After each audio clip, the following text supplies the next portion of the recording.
今天的社会，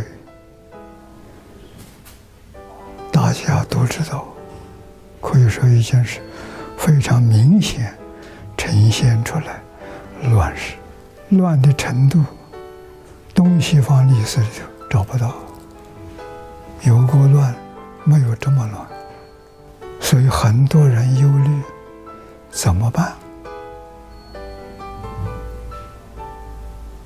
这个世界还会有和平吗？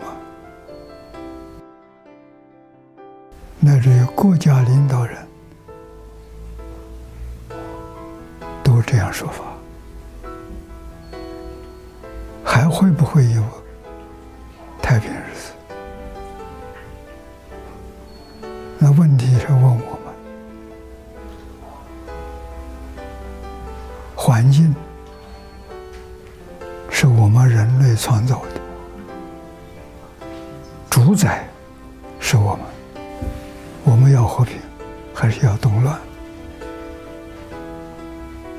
是要平等，还是要竞争？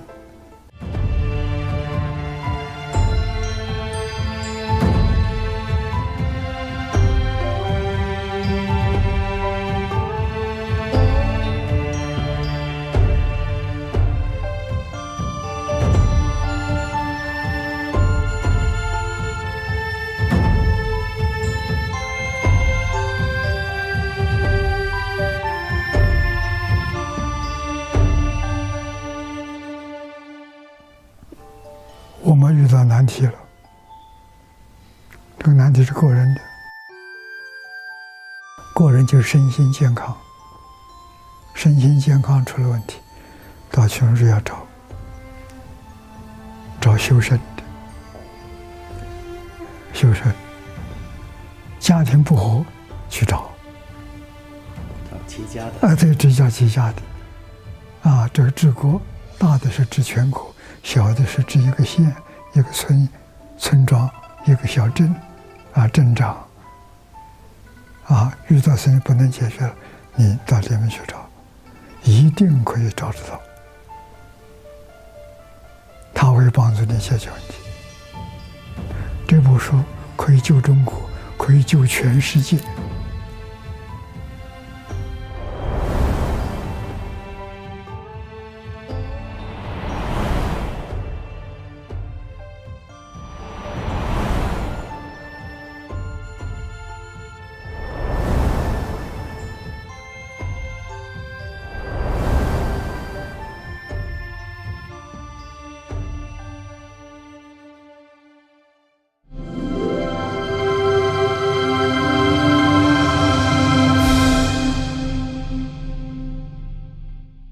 唐朝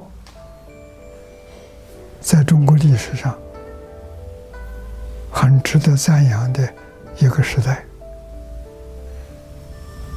这个时代是唐太宗造成的。唐太宗用什么方法？群书之要。唐太宗27岁做皇帝，年轻啊。对于治国，他是外行啊，他是将军呢，武艺高强，特别是剑，百发百中。唐朝的天下是他打下来的，他父亲也要承认的，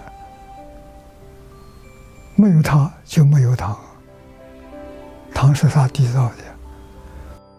做了皇上了，不懂得怎么治国，别说治国了，治一个省、治一个县，他也没办法。但他很聪明，他把魏征这些大臣，真正有学问、有道德的，召集起来，然后魏征成立一个小组，给他编治国的这些典籍，他要看的，重要的要给他看，太多的他看不了那么多，别给他。这个小组就是他的智囊团，用现在的话，智囊团给他出主意，他最后决定。这个能力他很强。从三皇五帝一直到他那个时代，这些朝代里头的圣贤、有智慧的人，他们所谈论到的修身呢，讲修身、齐家、治国、平天下，谈的这些都有记录，把这些记录抄下来给他看。这本书从大概将近70本典籍里头，凡是关于修身，如何保养身心的健康，这头个条件。你没有强壮的身体，你什么事业都不能做，天天生病怎么行？所以头一个修身，第二个齐家。我怎么样把我家庭之后，让我这个家庭老少都快乐，都欢喜，把人无常在家庭里面实现落实，然后再往上推，家齐而后国治。你用治家的方法就能治国，用治国的方法就能够平天下。平天是平视的平等对待，和睦相处，那就是整个世界是一家人。这个人他欢喜啊，所以他得到这部书，那么多人给他编、给他抄、给他收集资料，天天来给他看，看到欢喜。他就用这部书，自己根据这部书来行思，要求文武百官通通要读这部书。那么太宗他治理国家的成效如何呢？群书之要是不是起到效果了呢？我们看呢，太宗呢，他是公元626年即位，到公元649年去世，在位23年。他被誉为历史上的一代明君，有人称他是千古一帝。受群书之要的影响，唐太宗他以能够用贤纳谏、尊儒重道、勤政爱民而著称。他以文治天下，厉行节约，使百姓能够休养生息。结果很快就使社会出现了国泰民安的局面，开创了历史上著名的贞观之治，为后来唐朝100多年的盛世奠定了基础。那我们都知道贞观盛世、贞观之治，那么贞观盛世到底好到什么样的程度呢？我们可以从3个方面来看。首先呢，当时的农业得到了空前的发展，物产丰富。根据史书记载在贞观6、7年的时候，风调雨顺，连续丰收，像人们走到山东这些地方呢，都可以不用自带粮食，直接呢在路上就能买到。这是在以往的朝代从来没有出现过的现象。进了山东的村子，村民遇到过往的客人，都会很丰盛地招待他们，有时候呢还会赠送客人一些粮食。到了贞观8年、9年，还有13年到16年，这个农业又是连续丰收，所以我们可以想见呢，当时粮食丰收、物产丰富的局面。其次，贞观王朝的社会秩序好得令人难以置信。在贞观4年，也就是公元630年的时候，全国被判处死刑的人数有多少人呢？只有29人。到了贞观6年的时候，也就是632年，判处死刑的人数虽然增加到290人，但是在这一年的年末啊，唐太宗下令准许他们回家去办理后事，第2年的秋天再回来就死。我们知道古人都是在秋天行刑，春生夏长，秋收冬藏，这也是按照自然节律来办理政治。那么结果呢，到第2年9月的时候，这290个被判处死刑的犯人，无一例外的全部回来受刑。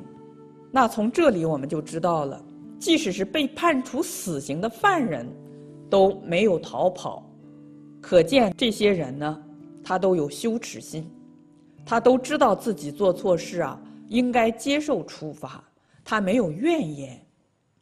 从这里我们就知道了，当时的贞观盛世不仅仅是经济繁荣，而且呢，人心都非常的平和，老百姓心中没有多少的怨气，社会秩序也非常的好。第三呢，就是贞观王朝是中国历史上唯一没有贪污的王朝，这可能也是唐太宗最值得称道的政绩。在太宗治理下的中国，因为皇帝率先垂范，厉行勤俭，所以官员一心为公，力佐各守本分，滥用职权和贪污渎职的现象少之又少，可以说是降到了历史上的最低点。这和唐太宗运用群书之要的理念，以身作则，重视道德教化，并且制定了一套合情、合理、合法的政治制度，密不可分。那么这些成就的取得，也说明运用圣贤之道治国，不仅有效易从，而且快速。所以大唐天下，天下大治，是群书之要造成的，是经过考验的，这不是理想的唐300年的盛世靠这个。所以这部书现在是中国党校的必修课程，主席带头跟唐太宗一样带头要求全国从政的人员认真地来学习，把中国大唐盛世再恢复，这是好事情。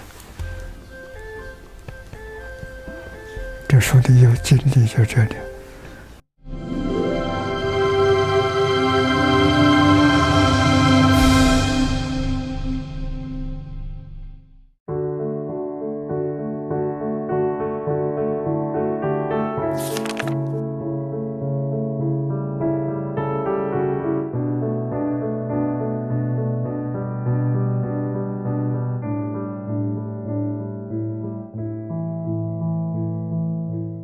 Oui, j'ai lu le livre des principes de gouvernance de la Chine ancienne. À mon avis, c'est un livre qui mérite d'être lu par tous les dirigeants du monde. J'en ai partagé aussi avec les gouvernants de mon pays. Et j'en ai eu des échos très positifs concernant ce livre par les gens qui l'ont lu. Moi-même, je crois que c'est un livre qui peut changer la face du monde. Ce livre véhicule des sagesses universelles. Mais tout ce qu'il y a là-dedans, c'est vraiment des principes de vie de l'humanité, de l'homme. Les principes qui sont inscrits là-dedans, dans ce livre, concernent l'individu, concernent les relations qui devraient se faire entre les membres de la famille, comment les membres de la famille doivent se traiter mutuellement. Les principes concernent la communauté, la gouvernance du pays. Mais dans tout ça, on trouve des sagesses universelles. Après avoir lu ce livre,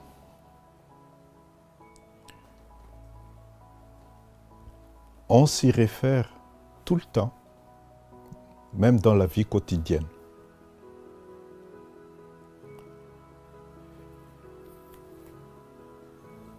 Quand j'interagis avec mes enfants,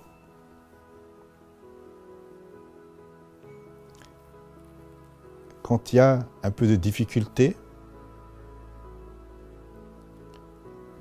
dans ce livre, il y a la solution. Quand dans le travail, au travail, quand il y a quelques tensions, parce qu'il y a beaucoup de pression, parce qu'il y a beaucoup de choses à faire, quand il y a un peu de tension entre les membres d'un groupe, dans ce livre, il y a la solution pour dénouer tous ces problèmes. Mais, vous m'avez demandé les cotations des passages qui me paraissent essentiels. J'en ai choisi trois passages. Alors, je vais lire. Hein. Dans la page 28, Liu Tao, dans le rouleau 31, disait: si un dirigeant n'est pas vertueux, il risque de mettre sa nation en danger et de créer le chaos chez ses sujets. Un dirigeant vertueux amène la stabilité dans sa nation et l'ordre chez ses sujets. Le destin d'une nation dépend donc en premier lieu des capacités et de la sagesse de son dirigeant et non de la volonté divine. Tous les problèmes qui se passent dans ce monde, la pauvreté, les problèmes environnementaux,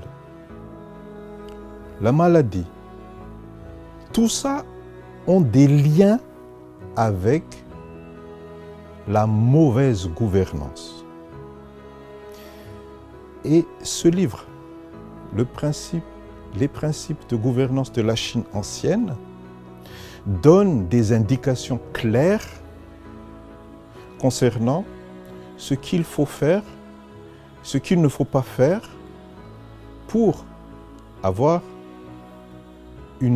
un pays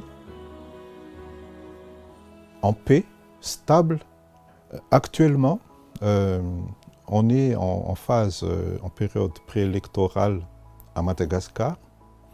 Nous avons pas mal de candidats. Nous avons 36 candidats à l'élection présidentielle. Et je vais envoyer ces émissions à tous ces candidats pour qu'ils sachent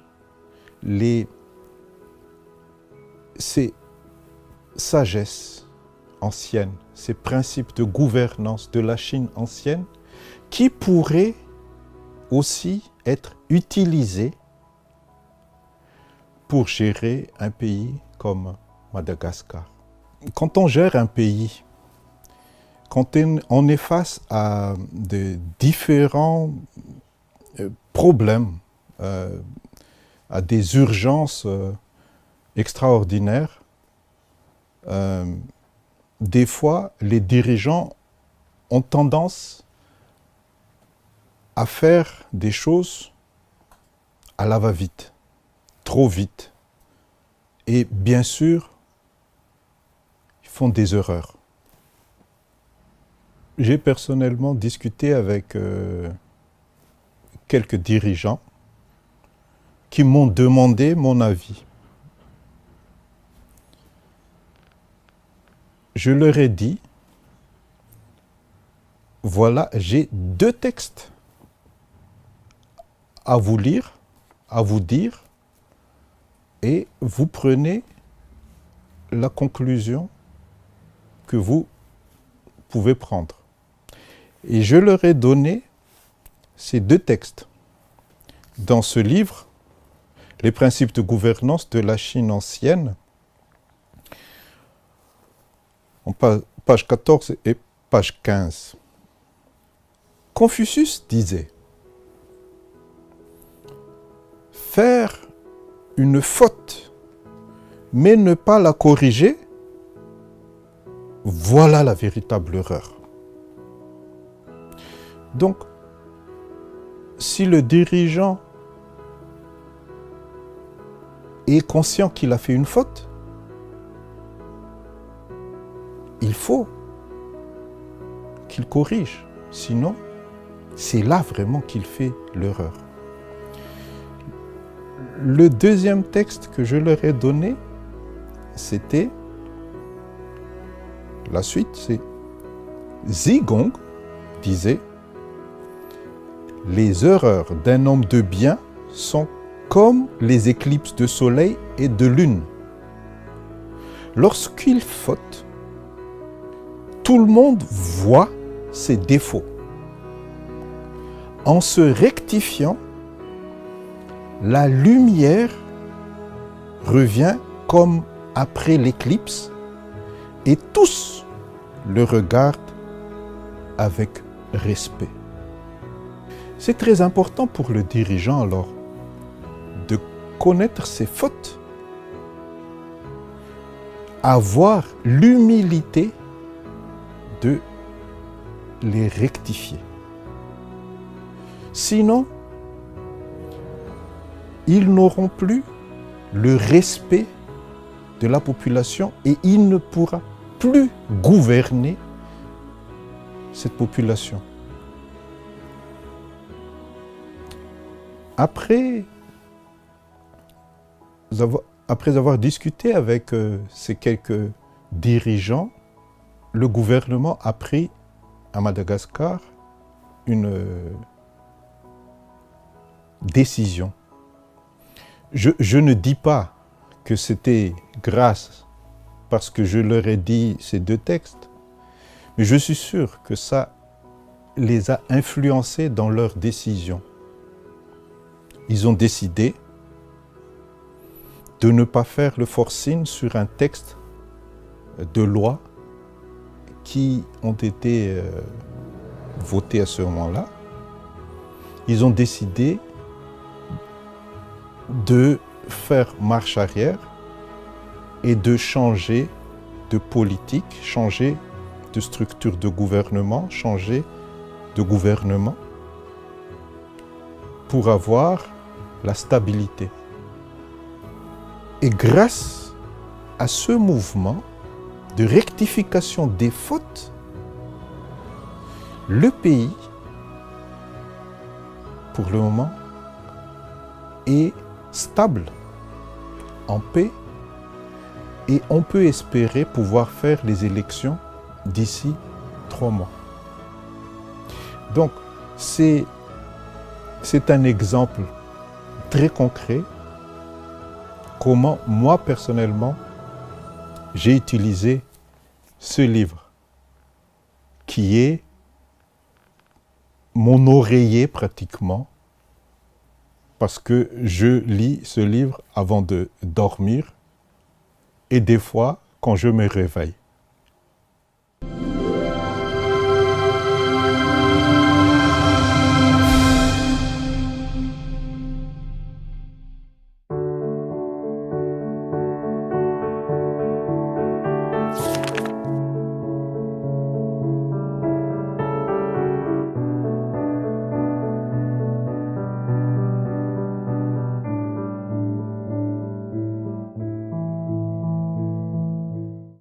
I will say that they've been missing something, missing a great source of wealth, of information. They've been missing a collection that could either reinforce their thinking or also show them new vistas of thinking. Because you'd find sometimes you're getting advice, sometimes you're getting a kind of direction or some kind of forecast. If you do this, this may be the consequences to your people or to yourself. And sometimes, you know, during a working day or I'm reflecting on something, or writing something, I look and say, okay, these governing principles must have said something about this. So it's like I use it as a reference, like a backing, to say, you see, this thing that we're thinking, a long time ago, some people have thought it out, and it's been put in this book. So it's to kind of support. So it's like having an encyclopedia somewhere, but this is an encyclopedia that is, it's spiritual, but not in the religious sense. It gives you information, it gives you advice that you cannot just get anywhere. I remembered one time with my minister, my present Minister of Education, and really, I read quite a lot of scripts for him. But if you take, for instance, page 28, these are the virtues, you know, how a leader who is not virtuous will bring danger to the nation and chaos to his people. I remembered, you know, citing this example. We were just discussing generally about politics in my country. And then we're talking about the different political parties, the challenges of governance, and so on and so forth. And when we talked, then I said to him, look, there is this book that seems to have advice to the leader, how you can lead, how you can be a better leader to your people, and what happens to countries when they have bad leaders or people that are not supposed to be chosen are chosen as ministers. You know, what happens to that society, what happens to that nation. So we're talking like that, and then I took the book, and really I think we went through many of the scripts on leadership with him. And at the end of the day, I gave him a copy of the book. You know, it's only that not everybody has, you know, access, you know, to this kind of information that's just coming, you know, not from any particular religious perspective. And for me, that's why I feel comfortable reading this. I feel comfortable giving it out to people. It's not that I'm giving anyone a religious text. These are very wise sayings and very wise scripts that will guide everyone, from the young person to the very old person. Yeah. Those who bring benefits to the world will also bring benefits to them. For those who bring harm to the world will also bring harm to them. a benevolent ruler will attract the populace to follow him because he's good at bringing benefits to the world. So basically, for me, when you think of the world, you start with the family, the community, you know, because you will not just all at once bring benefit to the whole world. So it means you have to be good, you have to be kind, you have to be caring, you have to be sensitive, first to the family and then to your community. But if you are not, in the reverse, you know, it's like whatever are your bad deeds, you will reap the bad deeds. Because then, if you are not good, you are not kind, and listen to the family, to the community, the family will also, in a way, reject you and leave you to your fate. So this, for me, is very instructive. But it also goes on, ends with the benevolent ruler. The ruler that loves his people, that cares for his people. So if the ruler cares for his people, he's not wicked, he's always thinking of things in their best interest, the people will follow him. You know? Otherwise, there is a saying that if you think you're a good ruler or a leader, once in a while look back and see whether anybody is following you. Because if you're not a good ruler, most probably very few or nobody will be following you genuinely. Looking at the individuals in history who have made contributions to the society, it is evident that they all had accumulated outstanding and remarkable stories through their endurance against innumerable physical strains and hardship. As well, they were assiduously thoughtful. They never let their studies go to waste, and they never changed their ideals despite poverty. Now here, for me, it reminds me of some of the great leaders we had in politics in Nigerian history. People who contributed a lot, went through a lot of suffering, because maybe their manifesto was people-oriented. We had one of such great leaders, he's late, one Aminu Kano. His own manifesto was always people-oriented, you know. So he always, you know, suffered for the people in the hand of opposition governments and so on and so forth. So this text actually reminds me of him, and then other people in other societies. You find that you take somebody like Nelson Mandela, you know, if we're looking at the African level, look at all his travails, look at all his sufferings, all for the freedom of the people, because you see, he said they have accumulated outstanding and remarkable stories through their endurance against innumerable physical strains and hardships, you know. And at the end of the day, they were just doing it for the people, not to gain anything for themselves. So for me, this is a very important, important scroll in African listening and my own personal life. Yeah.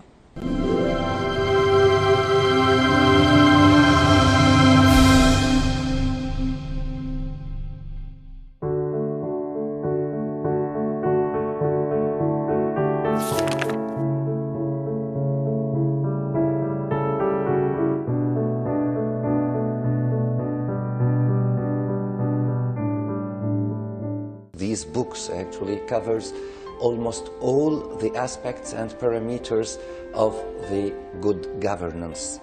This is the thing, actually. It's not only one thing. It covers everything. It talks about morality. It talks about ethics. It talks about corruption. It talks about strategy. So it covers absolutely everything, and from different point of view. It's not only technical administration issues. Yes, there are technical administration issues, but there are more psychological things, educational things. You know, the profile of the diplomats, of the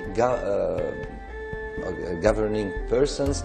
So he offered me several books between these books there was the books about the principles of governance, principles of ancient China. So at the beginning I said, these principles should be expired nowadays. Ancient China goes back 2,000 years ago, and I don't know if it is really relevant. So, but in any case, I'll have a look. So I read some paragraphs, and I was really impressed, because it appeared to me that it is still relevant nowadays. And more I read in it, I found that it is not only relevant, but it is in advance also in some articles for our time. Par exemple, si on veut voir comment c'est encore valable de nos jours et disons en avance par rapport à son temps et peut-être de notre temps, il y a ce passage. Voilà, il est là. Donc, ici il dit, afin de cultiver sa vertu, un homme devrait d'abord montrer l'exemple auprès de sa femme en la traitant toujours avec respect. Donc ici, on parle du respect de la femme, et c'est quelque chose qui est encore d'actualité dans beaucoup de sociétés de nos jours. Puis, en s'érigeant en modèle auprès de ses frères et sœurs avant de prétendre pouvoir gouverner un pays. Donc ici, on demande au gouverneur de donner l'exemple du respect de la femme et de l'égalité de l'homme et de la femme. Et ça, vous savez que l'égalité des genres est une priorité de l'UNESCO. Si on veut, en fait, il y a beaucoup d'exemples, on va peut-être passer beaucoup de temps, mais je ne vais pas prendre tous les exemples. Je vais prendre peut-être un autre exemple qui est important parce que c'est encore quelque chose qui nous manque. Voilà. Ça, pour moi, c'est un article qui parle du courage, de la franchise et de la sincérité d'un dirigeant pour le bien de son pays. Il dit, les ministres fidèles n'hésiteront pas à braver la mort en osant critiquer franchement le souverain. Seule une critique sincère peut exposer la vérité. La franchise est donc ce qu'un dirigeant éclairé souhaite, et c'est pourquoi ces loyaux sujets n'hésitent pas à risquer leur vie en s'exprimant avec sincérité. Bien sûr, ici, il parle aussi du profil psychologique du dirigeant. Le dirigeant intelligent doit accepter les critiques. Et seuls les dirigeants qui ne sont pas intelligents, qui n'acceptent pas. Il y a beaucoup d'autres exemples aussi. Il y a des exemples qui correspondent un petit peu à la politique d'aujourd'hui et au clivage politique gauche-droite. Voilà. Tous prétendent connaître des méthodes de gouvernance, mais leur mise en pratique diffère. Et ça, c'est le problème politique. Gauche et droite, chacun prétend avoir la bonne méthode, la meilleure méthode. Certains estiment qu'il importe de rectifier les erreurs d'autrui. D'autres pensent d'abord à corriger leurs propres fautes. Rectifier ces erreurs, c'est aborder le problème à sa source, tandis que rectifier celle des autres, c'est s'attaquer à ses conséquences. Un gentilhomme attaque un problème à la source et peut ainsi cultiver sa vertu, se réaliser et éviter les conflits. Un homme de peu s'attaque aux conséquences d'un problème, se fait des ennemis et ne réalise rien. Donc ça, c'est effectivement ça s'adapte aussi au clivage politique. Les uns n'ont pas quelque chose à proposer de concret et ne regardent pas leurs erreurs, mais ils se satisfont de critiquer les autres et dire voilà, c'est les erreurs des autres, toujours c'est la faute aux autres, et on ne regarde pas nos propres erreurs. Et si vous regardez sur les scènes politiques en Europe ou ailleurs, vous trouvez la même chose encore de nos jours. Bon, simplement pour finir, je pense qu'il y a un article qui résume à peu près l'ensemble de l'esprit de ces principes. Et c'est très simple et c'est très court. En fait, voilà, il dit, lorsque la morale, la vertu, le code d'éthique, la bienveillance et la droiture sont observés, le monde emprunte la véritable voie, en fait la véritable bonne voie. Donc c'est résumé.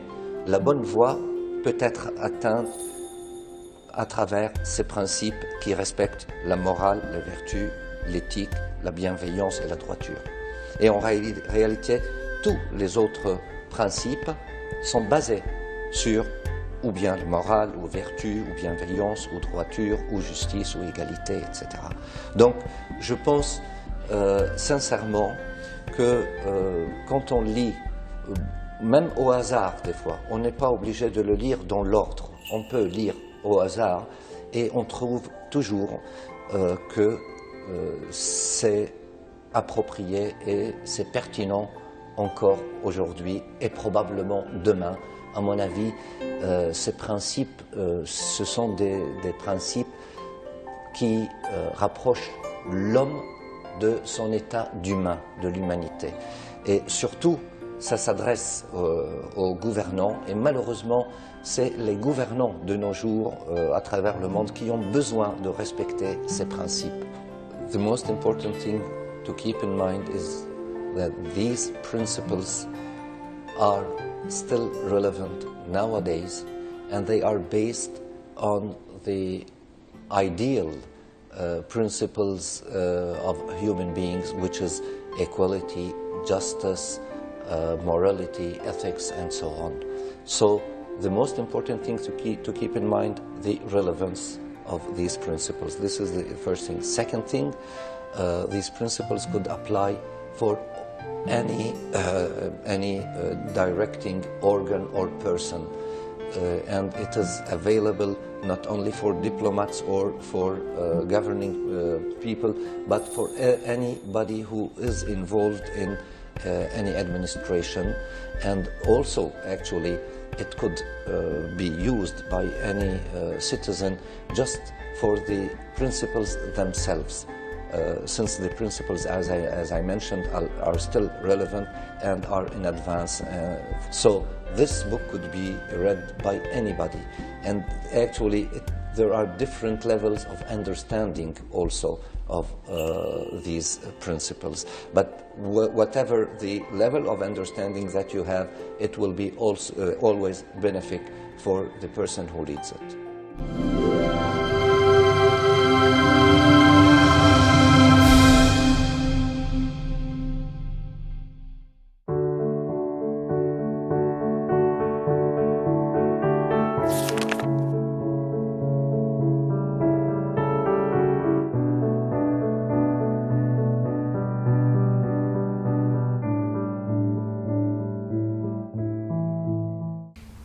中国历史最完整，可以上溯到3000年，文字记载，全世界找不到第二家。中国人的智慧从哪里来的？并不是中国人独有。佛说得很好，智慧是从真心露出来的。我们现在这个地球上的人用的心是妄心，不是真心。真妄怎么说呢？真心是清净心，是本来的心。本来的心大家都一样，我有你也有，你有我也有，是一样的。没有起心，没有动念，是真心。我们眼见色，耳闻声，在听之前，正在听，听之后，都不起心动念，心是平的，那是真心。这一听，马上就波动，意见就来了，喜怒哀乐爱恶欲就现前了，那是妄心。那不是真心，妄心里头是有你的爱好，有你的怨恨，有这些东西，真心里头没有。真心像小孩刚生下来，他心是真心，他还不懂得这个我爱那个我要占据，还没有这个念头起来，那是真心。婴儿之心是真心啊！你要是细心观察，很有味道。我好像是04年在日本参加一个，也是联合国教科文组织办那个活动，在日本办冈山，我去参加了。啊，早晨起来散步，有一个小年轻人推了个小车子，他的儿子还不到100天，2、3个月推出去，我就突然想起来，我说我们大家静下来，你们都来看，细心的观察，你一看那个小孩睁的眼睛，他对他的母亲，这没人教他，啊，不到3个月吧。你看那是真正的爱，没有人教他，自自然然露出来的。所以我告诉大家，人生100日，100天之内，体露真常，他表现出来是真的，是不永恒不变常的。你们在你心观察，所以佛说人心人之初性本善，中国古人说的，佛也如是说。你一生保持用真心，你就是佛，你就是菩萨，你就是圣人。凡圣的差别在哪里？我们对一看马上就分别它，去执着它，啊，喜怒哀乐都摆上来了，真心没有，像婴儿一样，他去看，他不会起这些妄想分别执着。他没有，永远保持婴儿的心，这个人就是神仙，在佛教里就是佛菩萨。这是人讲理论的，讲道理，他是从道流出来的，从理上流出来的，他不是从脑子里胡思乱想出来的。现在人都是不用自己脑子，不相信古人，他想一辈子，连古人的时候一个版面他都做不到，因为他胡思乱想。古人从戒定慧里开的智慧不一样啊。严格点说，古人没有想过，自然流露出来的。事情来了，对策也就来了，方法就出来了。他不要想的，他那个心清净心、平等心、生智慧。那我们现在的心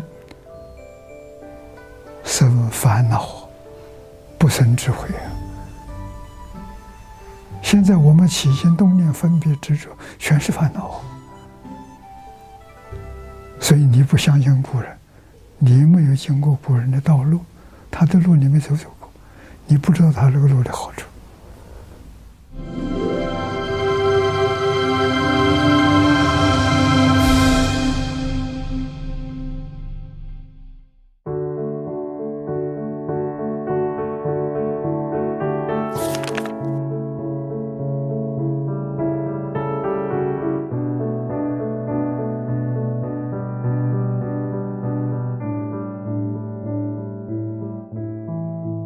We have to balance out our ways on this planet, and the only way to balance out our ways on this planet is by means of learning, by means of creating a humanistic worldwide culture which is characterized by a great diversity and by also the maintenance of what has been developed over thousands of years. Many people do not think about this, the importance of the influence of China during the 17th and 18th century on the German civilization. So a lot of philosophers have studied Confucian lore at that time, and also in terms of economy, the Jesuits in China, they provided the philosophers in Europe with writings about Wu-wei economy, for example, and they, for example, the French philosopher François Quesnay, they studied these principles in economy and have influenced the modern system in Europe, the modern economic system, via this influence of Chinese thought. And later on, Karl Marx studied François Quesnay and other economists and had an influence on China again. So we see that there are always these, this is maybe a good example for exchange and also for the mutuality of learning which takes place in history. If we are able to create such a new kind of system where we venerate all the practices, all the cultural treasuries that all the civilizations past and present have developed, all the human beings around the world for thousands of years have created systems, methods, ways of beauty. If we venerate that, if we appreciate that, if we are able to absorb that, this will also boost our economies. This will provide us with completely new perspectives, a new form of creativity. It will make mankind a very rich, it will provide mankind with a very rich life, not just in terms of economy, which is, so to speak, also one important aspect, but also in terms of creativity, in terms of well-being, and last not least, in terms of happiness. Because only by means of culture we will be able to create societies which are based on the principle of happiness and which are based on the principle of mutual learning. And only these kind of forms, societies, will be able to exist on a long-term manner, and they will naturally, so to speak, also practice eco-friendly ways of life, because they are not based on consumerism, but they will be based on learning and culture and self-refinement in a society as a group phenomenon, self-refinement, culture cultivation from generation to generation as a binding practice which keeps the societies together, and also individual self-cultivation which provides us with a happy life, with a life of fulfillment, with a life which is lived in a constant state of flow. And I think we can learn a lot from the past, but we also have to direct our attention towards the future in this regard. And we have to try to include the modern technologies and at the same time the new thoughts about the eco-civilization and eco-friendly ways. We have to balance out our ways on this planet, and the only way to balance out our ways on this planet is by means of learning, by means of creating a humanistic worldwide culture which is characterized by a great diversity and by also the maintenance of what has been developed over thousands of years, and by the veneration of these different traits and different branches of the tree of mankind.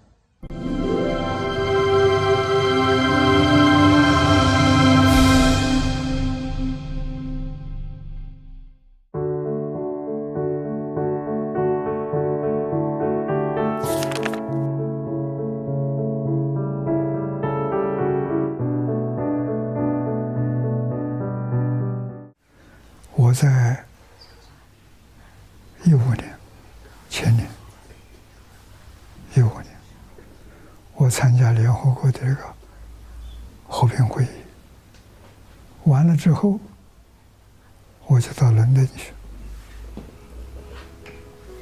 到英国去看一看。听说英国人政府下令，小学、中学、大学，所有在校的学生都要学中国文字，学中国语言，我感到很惊讶。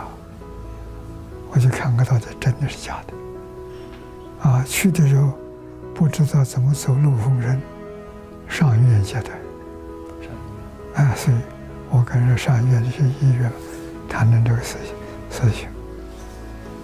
我说你们为什么这样做法？他们很老实，他告诉我，19世纪是英国人的事情，20世纪美国人的事情，21世纪是中国人的事情。这不学中文，中国文字，将来要吃大亏。所以他们预先干。那么我在那也遇到一个很难得的一个缘分，威尔斯大学校长休斯，他来找我，所以他再把王子介绍给我。我跟王子也见过很多次面，最后才想出来，他说我们合办汉学院，我们来培养接班人。汉学院就这么缘起的。英国汉学院今年现在这是第3期了。我们的宗旨目的没别的，就是培养一批年轻人，有能力读全书治要。全书治要在那开一门课，有能力读。我说我就满足了，只要他们能读，好好的学，然后回归到自己，修身齐家治国平天下，我们的教育就成功了。